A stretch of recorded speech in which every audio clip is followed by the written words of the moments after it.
Salut mes allumés de pixels.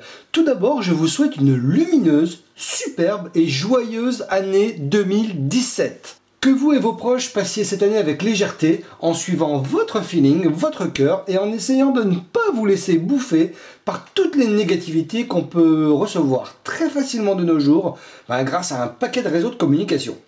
Que cette année soit synonyme de changement s'il le faut, de photos faites avec le cœur et envie surtout, et de joie partagée avec famille et amis. Aujourd'hui, nous allons papoter au sujet des enjeux du matériel pour le photographe. Allez, go!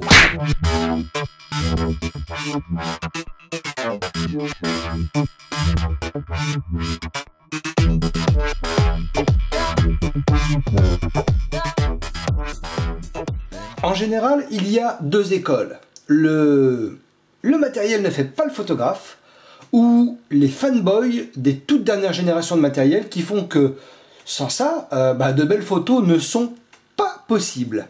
Je vais dégrossir tout ça et vous donner un avis impartial. Alors, le bon matériel, quand il est utilisé par un photographe amateur ou professionnel, qui le connaît et sait en tirer parti, sera bien évidemment avantagé, car les connaissances photographiques de ce photographe sauront tirer parti des qualités du matériel. Un matériel de mauvaise qualité, avec un photographe n'ayant pas de connaissances en photographie, ça donnera de façon générale quelque chose de pas terrible.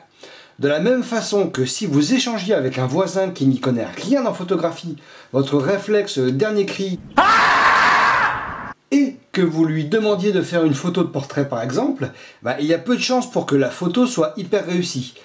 Alors qu'avec un boîtier d'entrée de gamme, ou un téléphone portable par exemple, vous pourriez, grâce à vos connaissances de la photographie, faire une jolie photo de portrait. Le coûteux matériel n'est donc pas synonyme de belles photos quand la technique et la maîtrise de la photographie ne sont pas acquises correctement.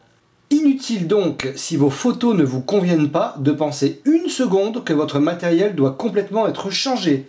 Nous sommes dans une société de consommation, donc tout sera fait pour vous faire penser que les nouveautés affichées vous rendront meilleur. Soyez-le déjà avec votre matériel actuel. Ensuite, avec le temps, et si vous avez un petit budget photo en tant qu'amateur par exemple, et que vous souhaitez aller plus loin dans un domaine précis, lâchez-vous, faites-vous plaisir. Mais sachez que sans un minimum d'investissement personnel pour vous former l'œil à la photographie, pour maîtriser votre boîtier et ainsi en toute situation pouvoir vous adapter et régler votre boîtier rapidement, ça sera moins facile. Et pour ceux qui ont de l'argent et qui penseraient qu'en achetant le dernier Nikon ou Canon plein format avec un objectif qui coûte un rein, j'ai envie de vous dire, évitez-vous une anesthésie générale, ça met grave dans le coltard. Vous avez aussi des chances de recevoir des lettres de relance de la part de votre banquier, car ça fait aussi partie des trucs prises de tête qui gonflent. Cherchez, trouvez des solutions pour avancer avec le matériel que vous possédez déjà. Un exemple, depuis quelques mois je n'ai plus de longue focale. Je peux vous dire que ça me manque vraiment car j'aime de plus en plus la photo animalière. Et vouloir shooter une biche ou une buse en plein vol avec mes objectifs actuels m'obligerait à faire un crop de dingue et l'animal ressemblerait plus à Pac-Man en mode mégapixelisé qu'à autre chose. En gros, mon objectif le plus long, la plus grande focale que j'ai actuellement, c'est celui-ci, c'est un 90 mm macro Tamron. Du coup, pour continuer la photo animalière et ne pas être frustré, en attendant le Graal qui me simplifiera la vie, mais voilà, juste me la simplifier, ça fera pas de moi un meilleur photographe, ça c'est clair que non. Je peux toujours shooter par exemple mes chiens ou aller dans le jardin, dans un parc et trouver des subterfuges pour shooter des oiseaux. Alors ce lundi par exemple, un petit rouge-gorge qui était pris de mon Alfa Romeo et de ses gros rétroviseurs, bien sûr, a la fâcheuse tendance de se faire plaisir en déposant ses repas dessus. Photo à l'appui ici. Comme il n'est pas trop farouche, que j'aime les animaux et que je préfère le voir comme ça que broyer comme les poussins dans l'industrie, je me suis dit qu'une séance shooting serait pas mal. Je me suis donc placé non loin de son environnement de vie pour qu'il s'habitue à moi. Voilà, je l'ai regardé faire, vu où il se posait, où il passait, etc. En gros, connaître son train-train quotidien. Voilà, j'ai eu l'idée de lui donner une boule de graisse pour attirer cet estomac sur pattes afin qu'il accepte plus facilement d'être proche de moi sans que ça ne le gêne trop. Entre parenthèses, c'est une idée à double tranchant car je sais où il va faire ses besoins, le petit coquin. À savoir que les séances photos que j'ai fait par la suite, en fait, le rouge-gorge était habitué à moi. donc venait assez naturellement vers moi. Donc dès l'instant que je mettais je vais vous montrer sur certaines photos un trépied ou une pierre ou quoi que ce soit, en général il posait assez facilement dessus. Donc, je vous montrerai à la suite les photos que j'ai fait avec lui. J'ai fait donc cette séance photo avec mon Nikon D7200 qui est ici, qui pour le coup n'est pas un réflexe à 4000 €, et mon objectif Tamron, le 90 mm donc macro dont je vous ai parlé, qui doit coûter en occasion aux alentours de 300 €. Voilà, c'est pas un objectif avec une très longue focale, 90 mm, même sur un APS-C, ça donne en gros, si je fais mon calcul de tête, bien sûr, parce que je suis très fort en maths, je fais un calcul de tête rapide, voilà, ça fait 135. Donc ça équivaut en gros à un 135 mm en format, plein format.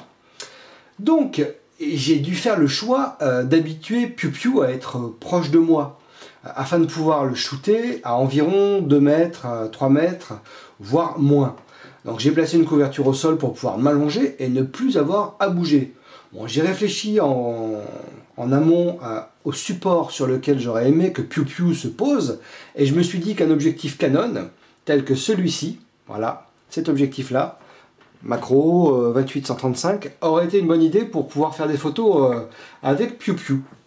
Et puis ça sera un petit clin d'œil à mes amis canonistes. Donc pour le coup j'ai fait des tests lumière sur l'objectif mis en place, et voici mes réglages.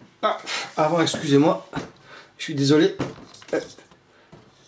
j'ai une petite soif.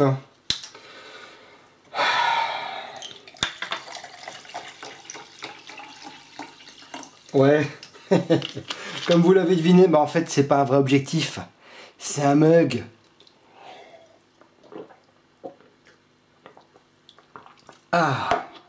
Ça fait du bien. Continuons. Donc mon boîtier était en mode autofocus AFS. Donc pour les boîtiers Nikon, donc je l'allume, je le laisse allumer, en appuyant sur ce petit bouton sur le côté, vous allez afficher à l'écran AFC, AFA ou AFS. Donc le mode ponctuel AFS a été utilisé pour faire les photos avec Piu Piu. J'étais pas en mode AFC en autofocus continu. Donc mode AFS. Ensuite j'avais choisi le mode de mesure de lumière spot, c'est-à-dire qu'en appuyant sur ce bouton, le bouton de mesure de lumière, en gros, alors pas ici mais je vais le mettre en mode aperture, ouverture, en appuyant donc sur ce bouton, j'ai réglé le mode en mesure de lumière spot également, à un point défini. Je voulais que ma mesure de lumière soit faite sur l'objectif qui était assez sombre, qui est à peu près de la même couleur que Piu Piu, qui est gris et orange sur le devant. Donc je me suis placé en mode A, ouverture, priorité à l'ouverture. De ce fait, en fait, je peux régler mon ouverture et donc ma profondeur de champ grâce à la molette avant, qui est ici. Voilà.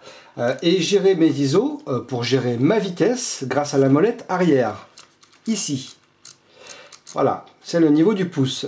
Pour ceux qui ont un D7000, D7100 ou D7200 qui sont en mode A, donc ouverture, et qui, quand ils touchent cette molette-là, ça ne fait rien, je vous reporte un de mes tutos, je crois que c'était le tuto mode manuel 1 ou non 2 ou 3, sur lequel je parle de ce bouton là et de quelle façon le configurer pour avoir le réglage des ISO à ce niveau là. Donc pour la photo en question, j'avais caché derrière le pare-soleil, enfin le faux pare-soleil, j'avais donc caché un petit morceau de boule de graisse. Puis attendu, voilà, que Piu Piu décide de venir voir ce qu'il y avait là-dedans. Puis ensuite j'ai shooté. J'ai shooté pendant environ 15 minutes. Alors petit conseil, même si les réflexes numériques le permettent, évitez de prendre 400 photos en mode rafale en 5 minutes. Franchement, c'est pas top de travailler comme ça. Restez aux aguets. Shootez quand vraiment vous êtes à peu près sûr que le cadrage, la netteté et la position de l'oiseau soient bonnes. Ça vous évitera pas mal de tri par la suite, mais surtout si vous shootez dans votre jardin, et donc vous n'êtes pas loin pour ce genre de shooting. Évidemment, si vous étiez à 800 km de chez vous pour faire le shooting de Scooby-Doo en train de faire du surf par exemple, voilà, je vous dirais, allez shooter en mode rafale, vous serez sûr d'avoir des images nettes. Tout ça pour vous dire de ne pas vous limiter à votre matériel. Essayez de contourner les problèmes pour pouvoir quand même faire des photos qui vous plaisent, je veux dire, c'est essentiel d'être satisfait de son travail. Après, évidemment, dans certaines situations, un matériel spécifique vous aidera et surtout vous simplifiera le travail. Mais ça ne doit jamais limiter votre apprentissage en photographie. Jamais. Apprenez à vous servir de votre boîtier, vraiment.